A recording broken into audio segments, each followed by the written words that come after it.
Guys তোমরা আমার গ্রুপে থাকা যে প্লেয়ারটাকে দেখতে পারতাছো তার নাম নাকি হইতাছে লাবিব ভাই।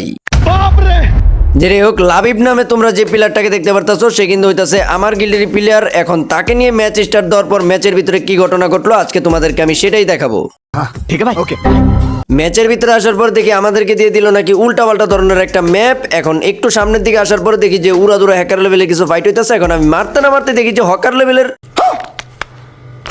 ভয় পাওয়ার কোনো দরকার নাই, কারণ যেই প্লেয়ারকে আমি হকার লেভেলে শট দিয়ে নক করছিলাম সেই প্লেয়ার নাকি আবার রিভাইভ হয়ে গেছে। তো ফাইনালি কিন্তু তারা গুলল থেকে বের হওয়ার পর কিন্তু একটা প্লেয়ারকে নক করে দিই, আর আমার টিমমেট পিছন দিক থেকে কাভার দেওয়ার পর কিন্তু আমরা দুইটা এনিমিকেই জয় বাংলা করে দিই। তারপর একটু সামনের দিকে আসার পরে গেমের ভিতরে যে নতুন স্কাইং দিছে এটা দিয়ে আমরা উপর দিকে উঠতাছিলাম আর নিচের দিকে নামতাছিলাম। আর এইরকম করতে করতে যখন আমরা এই জায়গায় এসে পড়ি তখন কিন্তু আমার টিমমেট হয়ে যায় শহীদ। এখন আমার টিমমেটকে আমি রিভাইভ দিতে আইসা এই দিক দিয়ে নাকি হয়ে গেলাম আমিও শহীদ।